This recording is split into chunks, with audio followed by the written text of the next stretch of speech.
Welcome to Titrations. It's my second time saying it. It had to be recorded. We're gonna have so much fun today. Really, today is just a joining of stuff we've already done again. The only thing is that the setting in which we're doing our invasions is more specific.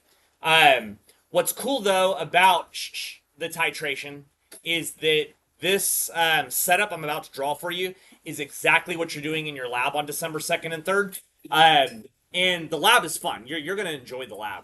It's just the math for today is not fun. So make sure you have your slides at home for titrations. What I want to start with though is the experimental setup. So draw this with me just so you understand what we're doing with all of our terrible math today in regards to what I'm imagining. So our setup for a titration is going to be a burette that is dripping volume into a beaker.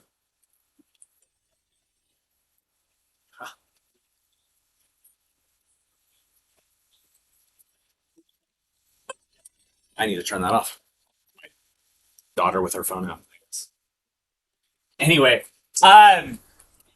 so in the burette, there would be either an acid or a base. It could be either. I'm just going to say acid, whatever.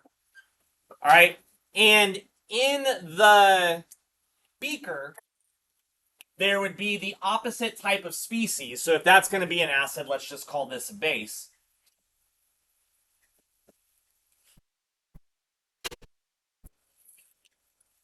Little bit of vocab.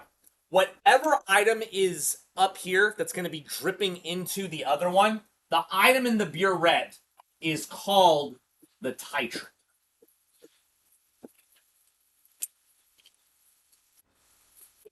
While the item in the beaker, the one receiving the attack, is called the analyte. And those are real important terms in case they use that vocab while setting up a question for you, because if you don't know the difference, you're just going to get confused. Now, the molarity of the titrant is always known. All right, so I'm just going to make it up. Maybe it's 6.7 molar. Yes, I did that for y'all at home. So 10 years from now, you'd be like, why did you pick 6.7 when y'all are sane again? But anyway, so let's say it's 6.7 molar. It would probably be something far less strong. But anyway, the analyte, though, in the experimental setups is most commonly unknown. It's the mystery that you can solve with the titration procedure. However, the math that we're going to do for the majority of this lecture, you're going to know all of this, and we're just going to run all the invaders, because that's the other way they'll ask you questions on the AP exam. But I want you to understand this setup since we will be doing it. Now, here's what happens during the lab. You, using your control over here, you're going to add drops of titrant to the analyte. Now, you're going to know not only the molarity of the titrant, but the starting volume. It'll be graduated, that burette that it's sitting in, and it will add drops to a known amount of an unknown molarity of, in this case, base, the analyte. But there's some other stuff going on here. First off, there would be an indicator of some kind also in this beaker.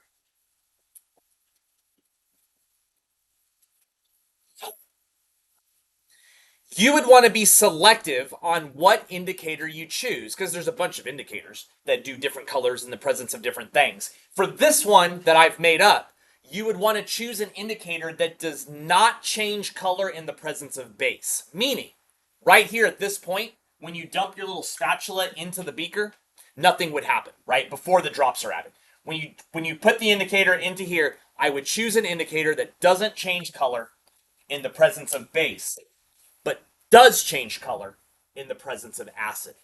If you set it up like that, what's going to happen is when the invasion begins and you start letting these drops hit, nothing will happen at first. It'll appear like nothing's happening. But then after a minute or however long, you'll start to see the analyte giving you flashes of color and disappearing. Flashes of color and disappearing. As these drops are adding, what your job is to find the exact drop of titrant that not only makes it change colors, but then it stays changed color in the lightest, faintest possible tone, color, shine. You're wanting to find the moment where the titrant won, it overtook, but the drop that it happened on. Because what you can do then is take the molarity that you knew, the amount that was used, and run a little bit of simple math to find that number. Again, this is what you'll be doing in the lab the week after Thanksgiving. And y'all will have this battle to see who can get the analyte to change colors and be the lightest possible, faintest color. And you'll have arguments on who did good and who did bad. It's fun.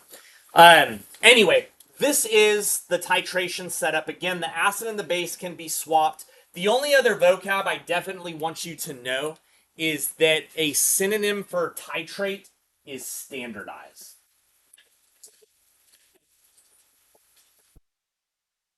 All right, so if something is being titrated, you could also say it's being standardized, and they could use those words interchangeably. As we're doing the math today, keep this in mind. I'm going to erase this in a moment, but this is what we're doing, all right? We're not going to have an unknown like we are here because we're wanting to just run all the numbers, but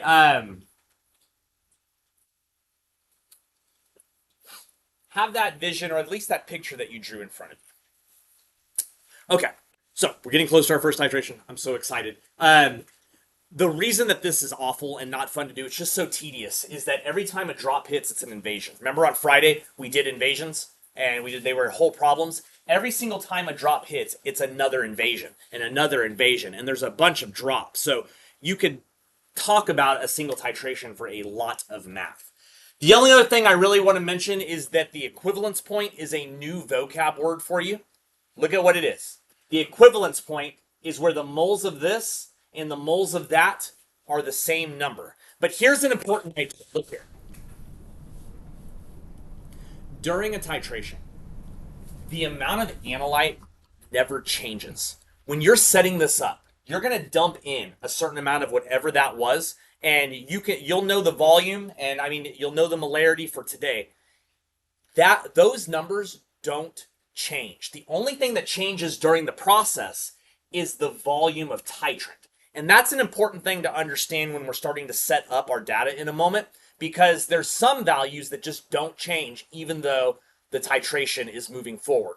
And it's because, again, the analyte, once you have your beaker set up, you don't do anything with the analyte except add titrant to it, which is altering the values of the titrant.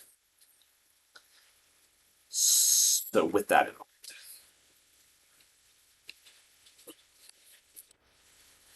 we're going to do 2 titrations today.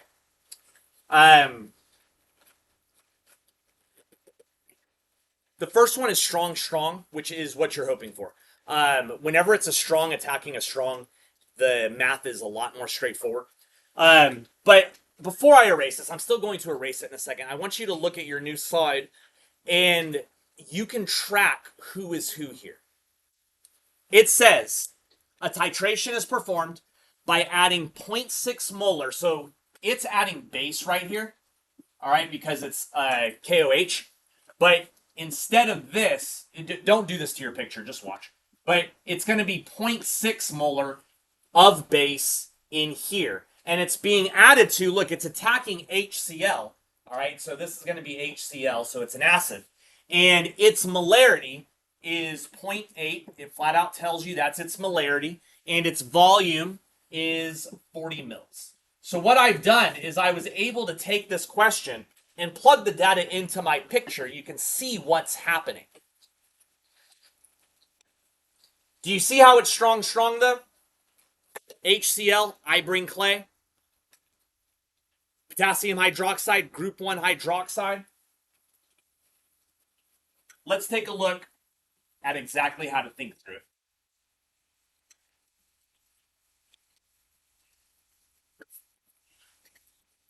Ready? It's strong, strong, which means we're only going to be using those strong um, samples, substances. So it's KOH, which for us is just hydroxide, attacking HCl, which for us is just hydrogen ion. And there's the invasion. What will the product be? Yeah, if you put those together, you get water.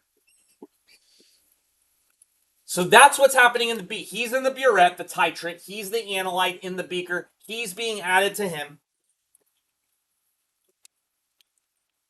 Let's look at the analyte first, just because that's not going to change at any point during the titration. If you look at the analyte data, the H plus is being described at 0.8 molar alongside 40 mils, which is 0.04 liters.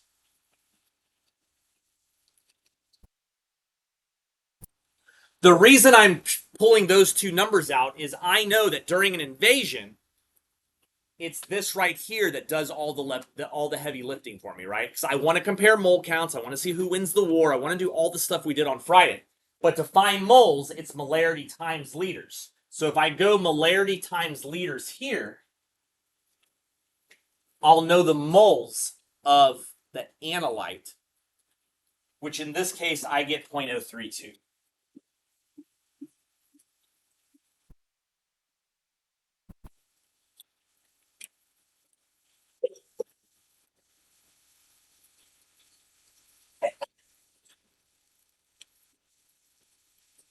All right?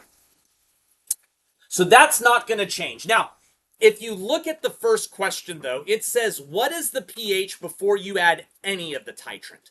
So it wants to know, what is the pH of this dude before you do anything to it? And what's good about finding the pH of this? It's just negative log, because everything is strong right now. So to answer that first one, it would just be negative log of 0.8. We already have a concentration.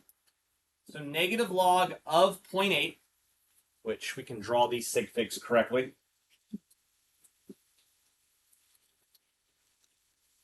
And look, it's H plus, so it's just flat out going to spit out a starting pH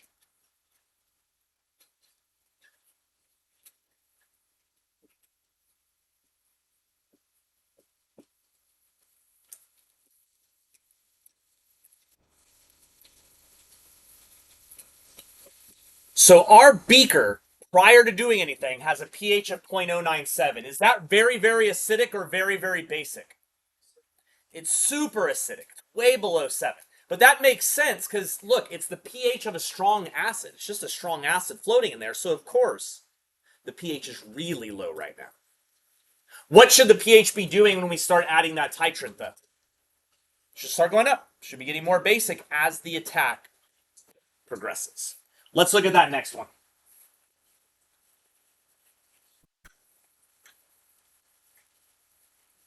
What will the pH be after adding 20 milliliters of the titrant?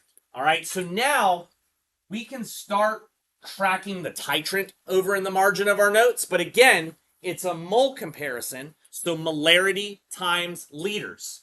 The molarity of the KOH is 0.6,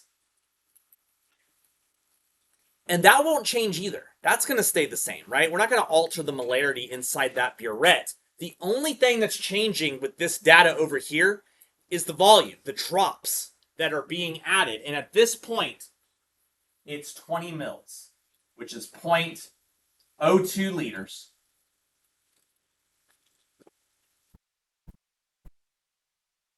Some of y'all are looking weird at me. Don't do that. Ask. Make sure you know where everything comes from. All right, there's the 20 mils, molarity times liters, and now I can get a mole count for this moment that it's pinpointed for me. And I get 0.012.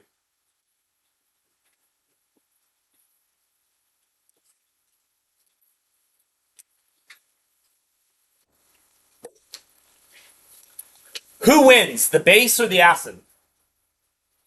The acid. The bigger number wins. We subtract the smaller number from both, just like we do for our invasions.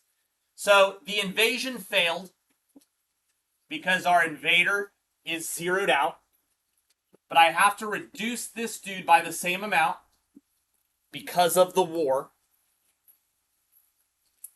and I get 0.02.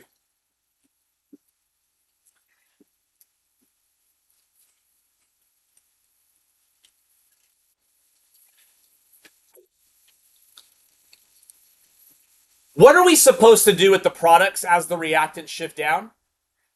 They shift up. That's always true, but why am I not going to pay any attention to that right now? Because it's water, all right? We're looking for pH if you look at the question. So, yeah, the water is going to shift up by that amount of moles, but who cares? That's what we care about. Hey, look, it's still strong. It's strong, strong. Everything is strong right now, which is fantastic. It wants pH, which will just be the negative log of the molarity. I don't have a molarity, though. Moles over liters. This is moles over liters. What is the volume right now? It's 60, because this 20 was added into that 40. And in the beaker after those drops is 60 mils. That is 0.06 liters. Moles over liters will give you molarity.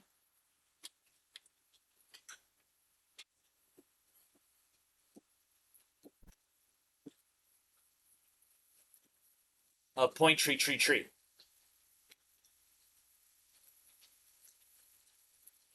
Molarity of a strong, so just negative log.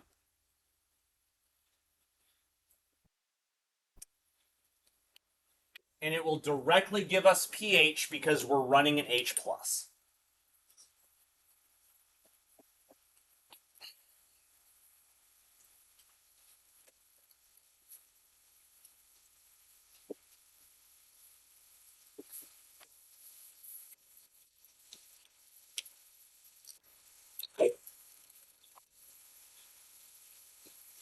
After 20 mils of attack, has the pH gone up from the original?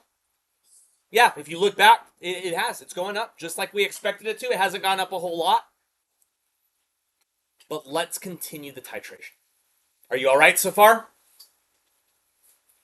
Hey, watch how I selectively erase. I know you don't have a whiteboard, so you have to rewrite stuff. But look at all the things that stay the same. Oh, sorry. I know that the moles of analyte stays the same because all of that stuff stays the same.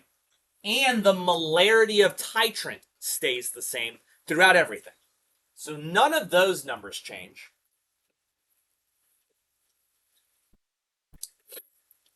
But now let's look at the next one. It says find the pH after 53 mils is added.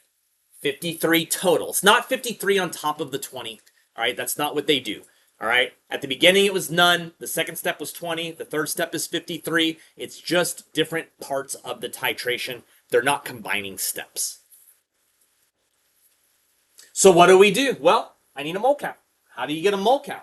Molarity times liters. So 53 milliliters at this step is going to be 0.053 liters to give me a new mole count of the attack.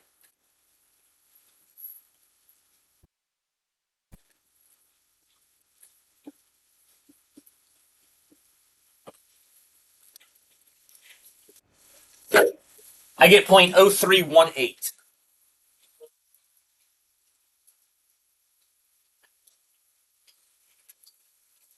Who wins, base or acid? Yep, just the bigger number wins. So let's subtract out that smaller number to prove it. But the analyte is still winning because, boom, the attack failed.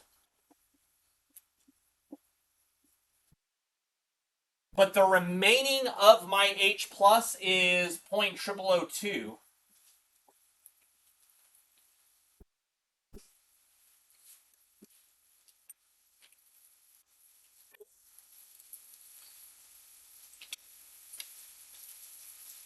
So again, we're lucky because it's a strong. It wants the pH. Negative log of the molarity. So let's get a molarity. Moles over liters. Moles over. What's the volume right now? It's 93, right? We've dumped 53 on top of 40, if you look at the question. So that's 0.093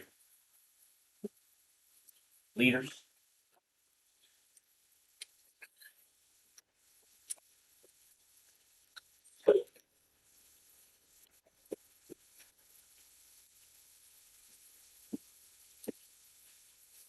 I get 0.002 molar of the H plus at this point in the titration. It's strong, so it's just negative log for an answer.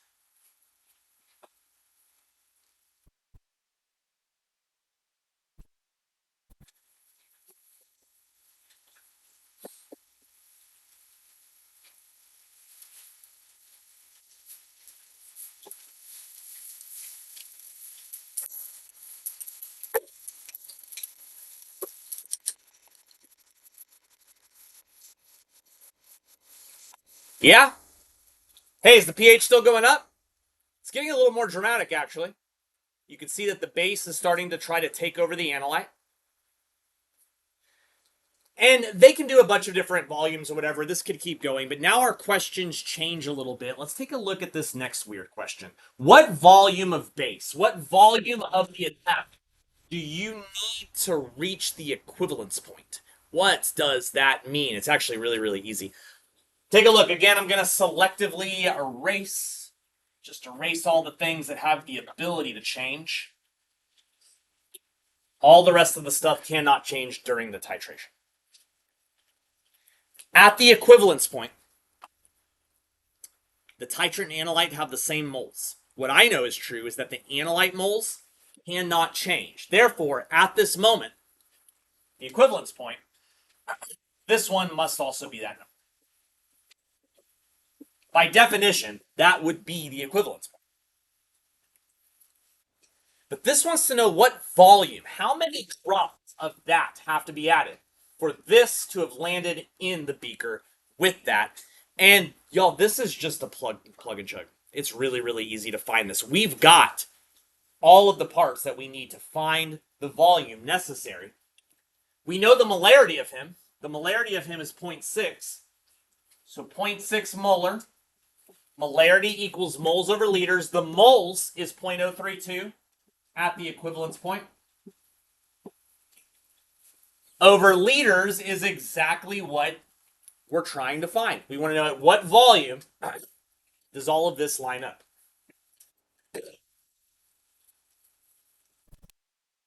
So solve it, right? That over 1, cross multiply.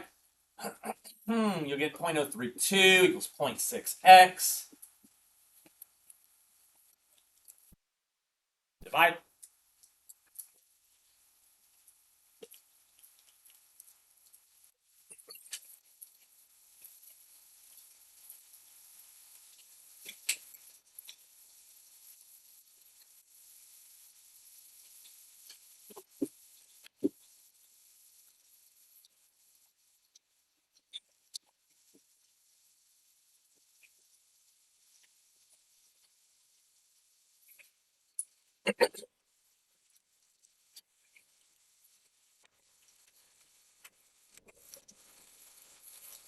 The moment 53.3 milliliters are dropped into the analyte, you'll be at the equivalence point because that's how the moles equal each other.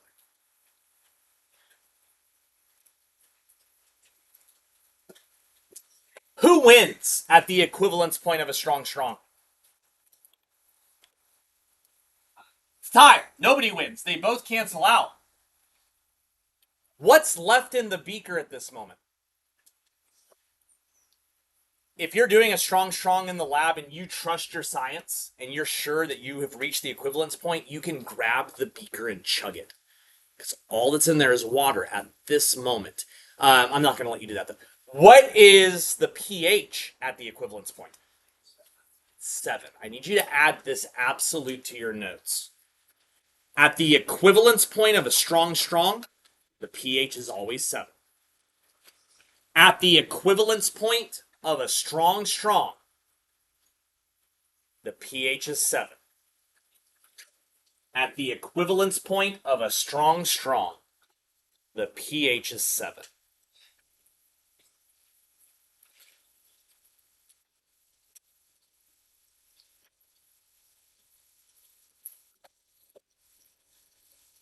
That is always true, because at the equivalence point of a strong, everything will zero out on the left, and there will just be water on the right, therefore 7. But the fact that it only applies to strong, is essential, and I'll prove that to you in about 15. There's one more question for us to finish. I'm going to selectively erase again, though. It wants to know what's the pH at 5 mils past the equivalence point. Look here, y'all get confused on the wording. At 5 mils past the equivalence point. Remember that number? That's the equivalence point. What would the total be if you went 5 mils beyond that? 58.3. Just add 5 to the equivalence point. 58.3 would be the same as 0.0583 liters. There's 5 mils past that for a current mole count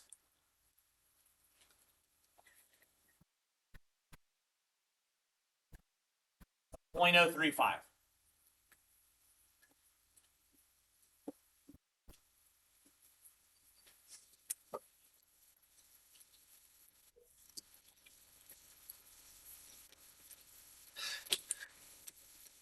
Now you'll notice we've got a new winner. The titrant has taken over the analyte. Subtract the smaller number from both. We have beaten all of the hydrogen.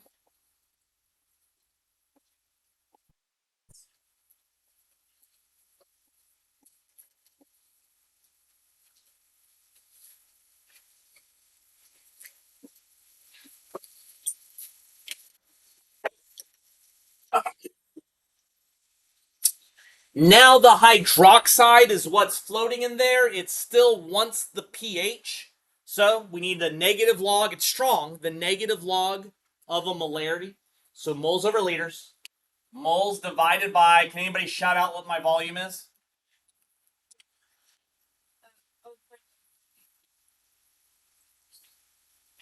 It's 98.3 meters, right?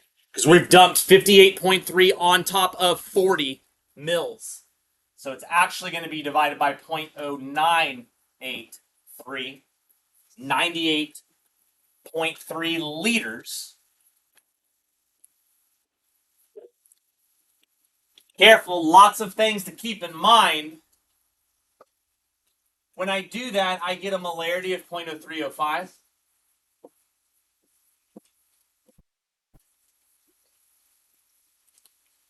That is the molarity of a strong, so I can just go negative log.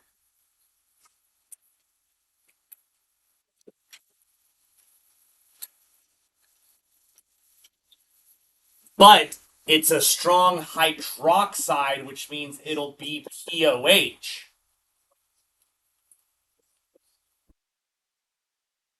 And then we can finish this up.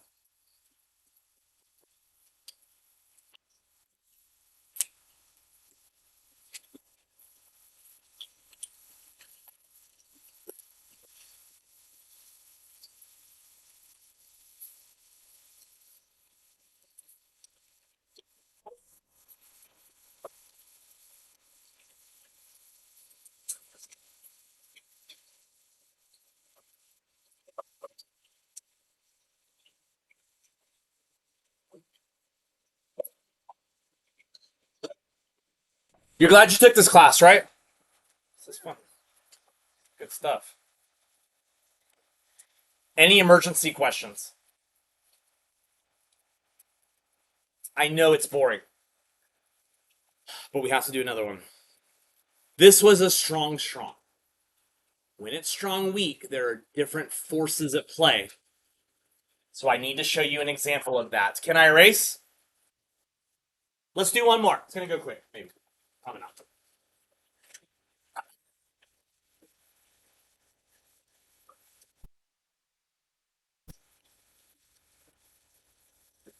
All right, y'all, let's look at our last example of the day.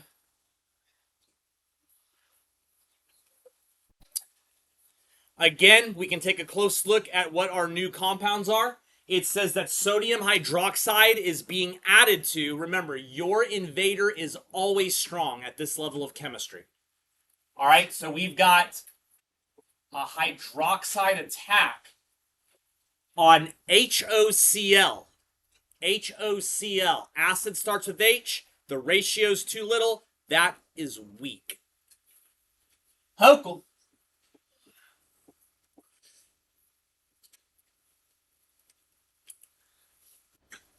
This is a strong, weak titration, which you're going to see makes you think about a few extra things. But let's finish the Bronsted-Lowry here. We know that acids are proton donators, so that H plus is going to move over there. That will give you some aqua. Alongside a deprotonated weak acid.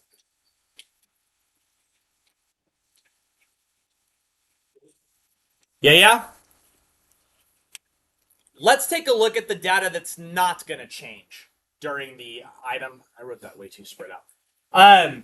We know that the analyte has data that will stay the same the entire time. So let's go HOCl. Let's see what's in the problem. It looks like the Hochul is chilling at 0.35 molar. Alongside a volume of 24 mils, which is 0.024 liters.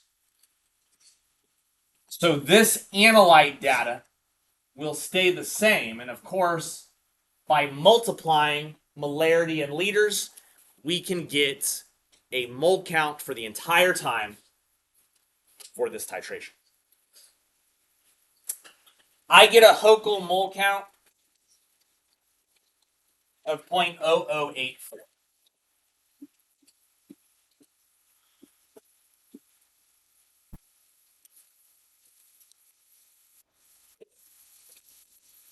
All right. The hydroxide attack will also have one constant number. The molarity of the titrant doesn't change, and it's 0.2.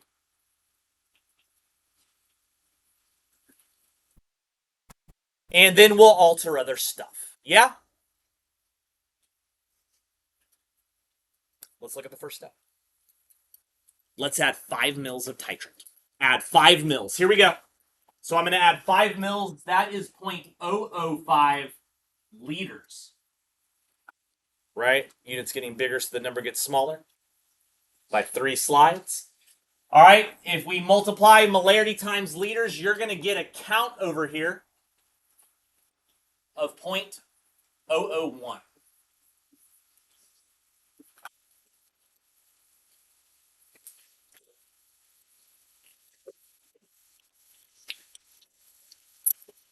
The smaller number will get beaten. So it looks like the attack failed, because here's the smaller number. Let's subtract it from both of them. The titrant is beat. The remaining weak acid is 0.0070 moles. Oh, 4. How bad?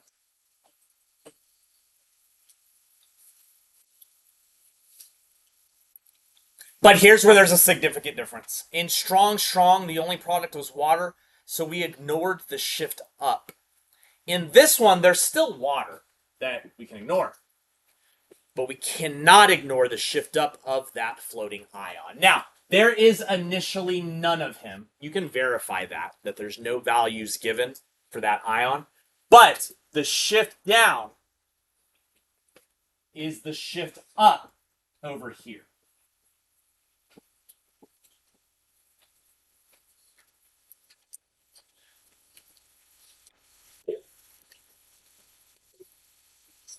Now, what should be playing in your head in regard to invasions is we know, and this is the most important thing for you to be able to do during an invasion, if the strong wins, negative log. If the weak wins, buffer. And if it's a tie, hydrolysis. The weak one should be a buffer. You can verify it. Weak acid, conjugate base, Henderson-Hasselbalch is the way to go. So let's find the pH. Using a buffer, the pH equals pKa. P is negative log. And looky, there is a Ka in your slides of 3.5 E negative 8.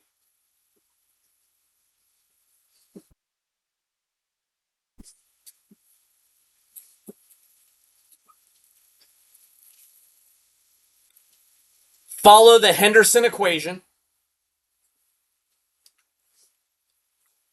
But look here, I have something important to say. You have a shortcut that you're allowed to do. All of the chem teachers tell you this shortcut, but don't do it on the AP exam if you're showing this work on an FRQ. Here's the shortcut. When I taught you buffers last week, during this moment where you were inputting that data right there, I made you go back to molarities. I made you divide those numbers by liters to get molarities to go into those spots. You don't have to do that. You should do it. It's good chemistry. It's supposed to be molarities, but you're dividing them by the same number. So the volume's the same for both of these. If you change those into those new numbers, they'll be new numbers, but you're going to get the same pH, and it costs you time. So best practice, turn them into molarities. Cheap practice, if you're a working chemist, just grab those numbers. The ion goes up top. The weak goes on the bottom.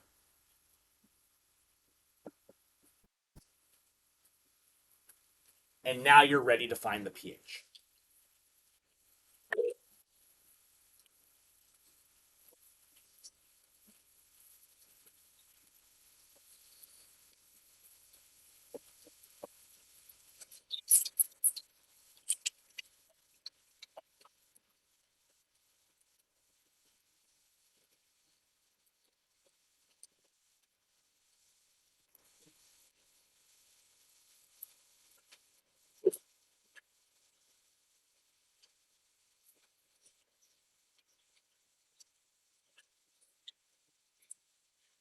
Hey, did we add very much of this strong base in this titration step? We added 5 mils. Look how high the pH is already. That's way different than last time. Why? Why is the pH jetting up so quick this time? Because the acid is weak. When it was a strong acid, it defended itself better against the strong base. But that strong base is coming in and just rolling over the weak acid. We added just a little bit. The pH is already almost basic. Let's look at the next one. It changes it to 15 mils. I'm going to selectively erase so that you can see what things always stay the same. Now, I'm not erasing the Henderson equation here because we might have to use it again. So you can see that some of that will stay the same as well. Of course, the molarity of the titrant also stays the same. So here's the new one. 15 mils of titrant. Right, so that's going to be 0.015. Multiply those together. 0.015 times 0.2. And I'll get a new mole count over here of 0.003.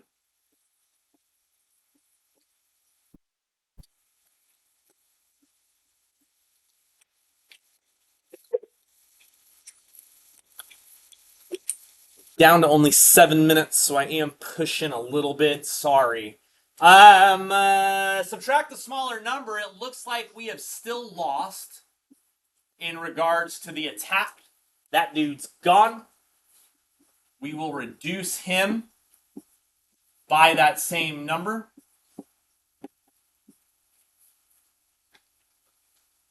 Shift up on the products.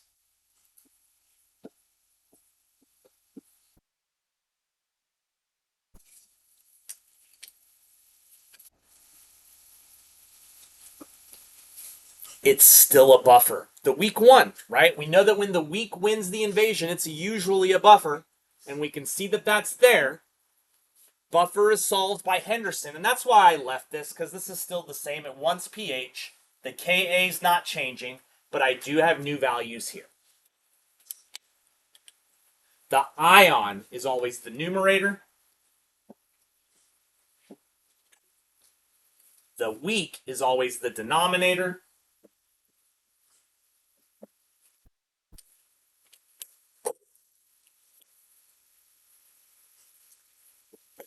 And we'll have an updated pH now.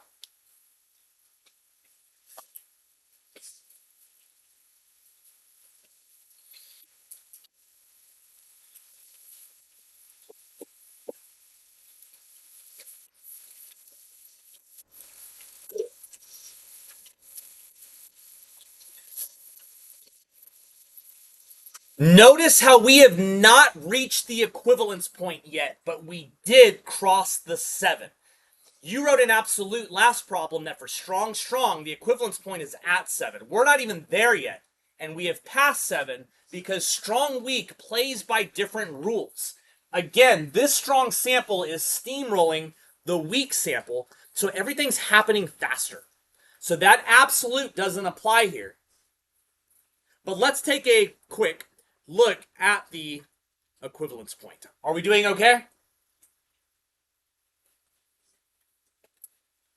Remember, the definition of equivalence point is going to be when the moles of that equal the moles of that. So let's just say, all right, well, if it's the equivalence point, this must also be that. But the question wants the volume. Same thing we did last time. There's nothing different here. Plug and chug that guy. We know the molarity of him is 0.2. That's true the entire time. We know that the mole count at the equivalence point must be this number. And then find those liters. And when you plug and chug, you should get a volume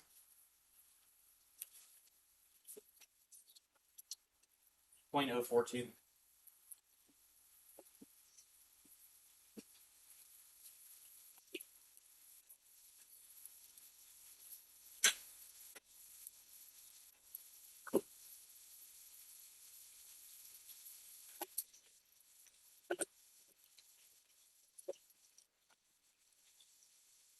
The moment you drop in 42 milliliters of him, they will be the same. So that's the answer to the question, but it's the next question that is awful, and we were never going to try to answer it. But it wants to know, what's the pH here? Hey, who wins at this moment? Whoops, my bad. It's a tie, and what happens if a strong weak is a tie? Hydrolysis. Yeah, we would take that into a rice table, change Ka to Kb. Brutal stuff, right? But maybe you'll get to have that fun on Canvas. We're not going to do it now. Let's answer the very last question, though. We do have time to do it. Finally, what is the pH at 5 mils past this point? All right, well, if you go 5 mils past it, you will be at 47 mils. So what I'll do is I will take the 47 mils, 5 past the equivalence point, and I know that that is 0.047 liters to get a new mole count of the attack at 0.0094.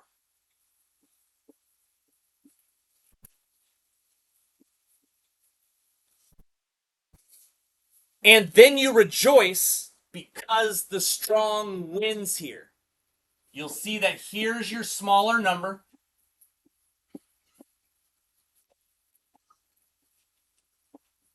Therefore, we have left over strong.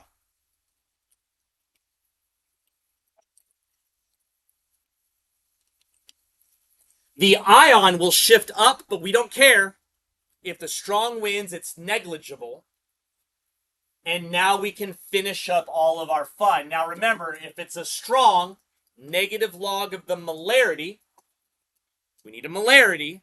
So moles over liters. What's our volume here? Anybody want to do it in these last seconds?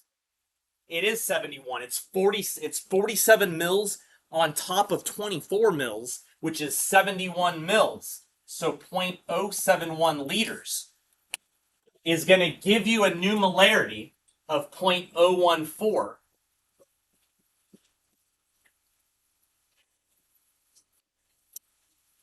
This molarity is strong. So we can go negative log of him, keeping in mind its hydroxide to finish up this strong weak titration. 12.15. Love you guys.